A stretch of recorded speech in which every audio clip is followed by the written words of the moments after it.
Hello, friends. My name is Miss Diane from the Ridgefield Library. I've come to tell you a story or two today, and I brought someone that you may remember from the library. He didn't really have a name when we played with him in the library, but since I've brought him to my house, I'm going to call him Henry. So Henry is an animal called a sloth. And if you don't know much about sloths, I'll tell you what I know about sloths. Sloths live in the rainforest. You would never find one living in Ridgefield. And they spend a lot of time up in trees. They hang upside down. I believe they eat the leaves from the trees. I better look that up in a book. But the thing that I find the most interesting about sloths is they move very slowly. And because Henry moves very slowly, he also reads very slowly, and it takes him forever to finish a book. So I thought I'd bring him to my story time so he could enjoy hearing the stories in the book I'm going to read today, and I'll show him the pictures later on. But before I read a book, I want to tell you I went for a hike this morning. It's a lovely day for a hike, and I went looking for spring things, and in particular I was looking for tadpoles, and I went to my favorite pond excuse me, where I usually find tadpoles, but I think it's too early in the spring because there wasn't one tadpole. They hadn't hatched out of the frog eggs yet. So I'll hike another day, and maybe I'll be able to find one to show you, and then I'll put him back in the pond. But it made me think about frogs because springtime always makes me think about frogs. So I brought my favorite frog puppet for you today, and you might have met him in the library before. Here he is. I call him Wide-Mouthed Frog. And I bet you can guess why. He has a very, very, very, very, very big wide mouth. And he likes to show it off.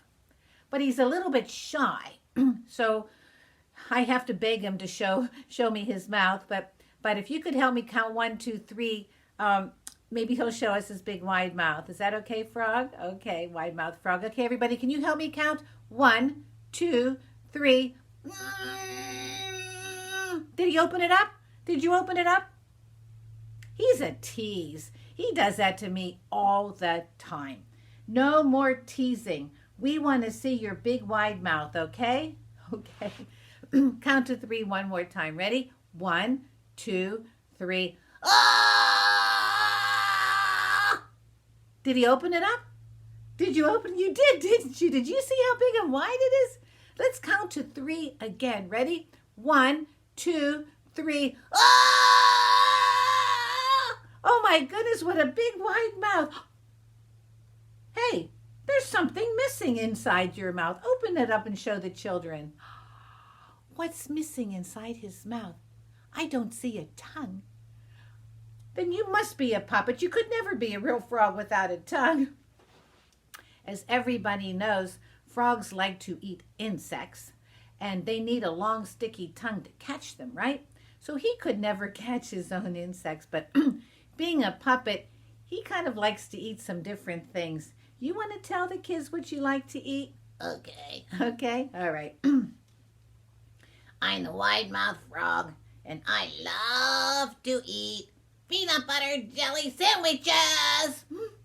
Peanut butter jelly sandwiches? That's crazy. I didn't know that frogs like peanut butter jelly sandwiches. You're teasing us, right? Okay, tell us again. I'm the wide-mouthed frog, and I love to eat spaghetti and meatballs. I think he's being a tease again. Frogs don't really eat spaghetti and meatballs. You tell the kids what you really, really, really like to eat. Okay. I'm a wide-mouthed frog, and I love to eat hamburgers. Hamburgers? Tell the truth. And French flies. French flies? Those must come from France. Are they good? Yes. Well, I guess the French flies are probably the best part, right? You are a stubborn little guy and you're lots of fun. But I'm going to read a story about a frog. And it's not this kind of frog. This kind of frog, he's so big and he has such a big wide mouth. I bet he's a bullfrog. And bullfrogs, they do live in the ponds around here, around Ridgefield. But you won't see one yet. It's still a little bit too early in the spring in April. But I'm going to read a story about a different kind of frog that you also can see in Ridgefield in the summertime. And he is a tree frog. So he does not live in the ponds. He lives in the trees, right? Well, this is a very special tree frog. His name is Picasso. And Picasso is a kind of an unusual name. The only person I know who's called Picasso that's a real person is a very famous artist who loved colors. Well, let's see why Picasso has the same name as that very famous artist. You see, he's a green tree frog, right? Alrighty, Picasso. Picasso is a story by Amanda Graham, and the pictures were made by John Sowell. Picasso, the green tree frog. Isn't he handsome? He looks so very proud of himself, doesn't he? Let me hold him a little closer. He looks very, very proud. Well, Picasso was a very clever green tree frog. He could change color from jumping from here to there and there to here and back again. Oh, so he changes colors. That reminds me of a chameleon could do the same things, right? So he changes colors. Picasso could plop into a muddy puddle, and when he did that, he would turn brown.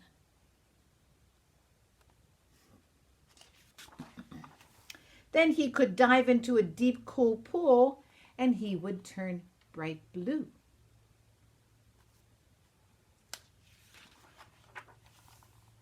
And he would bounce back up into his tree, and then he would turn green again. But do you see something else on the page? I see a little boy, and what is he doing? What is he doing? Well, one day as Picasso jumped from his tree, something went wrong. Uh-oh. Oh, look down here. That's a clue. That's a clue. There's a jar of something with colors. There's the jar. Picasso landed in a jar of jelly beans and he turned all sorts of colors. Oh no. Oh no. He enjoyed being many colors for a while. Pretty cool, right? That could be fun for a while. I don't know if these frogs, if they're laughing at him. I don't know. But when he bounced back up into his tree, he didn't turn green. And it looks like they're still pointing at him, which isn't nice, and they're still laughing at him. And he slipped into the lime green slime. Ooh, there's that tadpole I couldn't find today. But he didn't turn green. Poor Picasso. Poor Picasso. He wallowed in the watery weeds and reeds, and he still did not turn green. There was no way it seemed to become green again. How do you think he must be feeling? I know he's disappointed. Sometimes when you're disappointed, it makes you feel sad. He doesn't look mad. Picasso jumped back into the jelly bean jar and he sighed. And he thought he might as well eat jelly beans. So first he tried a pink one. And he thought about what he was going to do next. And then he ate another pink jelly bean. And he noticed something strange. His pink spots all disappeared. And Picasso ate more jelly beans. He ate the blue ones, the red, the yellow, the purple. And he ate every color. But he did not eat green because he doesn't want his green to disappear, right? No, he doesn't. At last he was himself again, a green tree frog. So how do you think he's feeling now? He looks pretty pleased, doesn't he? He looks pretty proud again. Whoops. I missed the best page. Or so he thought. Oh, he thinks he's a green tree frog, but what do you see? He didn't turn around and look at his bottom, did he? There's still some colors left. What will he think when he sees that? You think the other frogs will laugh at him having a colorful bottom like that? I don't know, but he's happy for now. Maybe it'll take a long time for him to turn around to see. But that's the end of the story. And if he's anything like the artist Picasso, he'll like a little bit of colors, right? Colors are fun.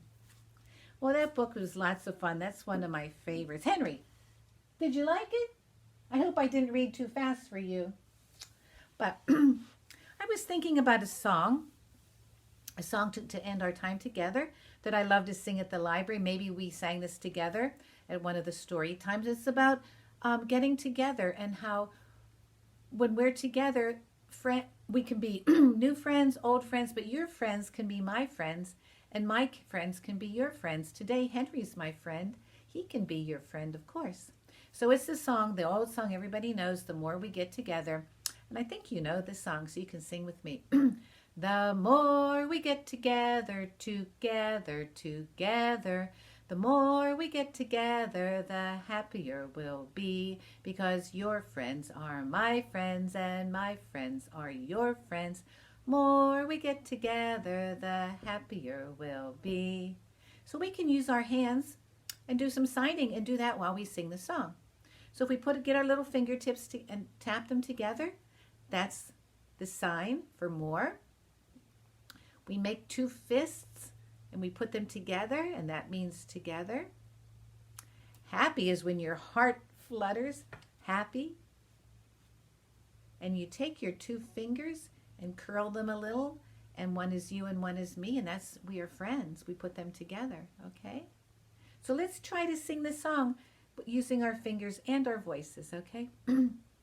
The more we get together, together, together, more we get together, the happier we'll be, because your friends are my friends and my friends are your friends. More we get together, happier we'll be. So I'm really happy just knowing that you're watching me today read the story about Picasso and being with my friend Henry. That makes me happy. So I hope you're happy thinking about your friends. Maybe you can see your friends on the computer. Maybe you can talk to your friends on the phone, but you have all your family and they're better than friends anyway, right? So take care. Happy day, and I'll go looking for frogs another day since I didn't find a real one today. Farewell. Bye-bye.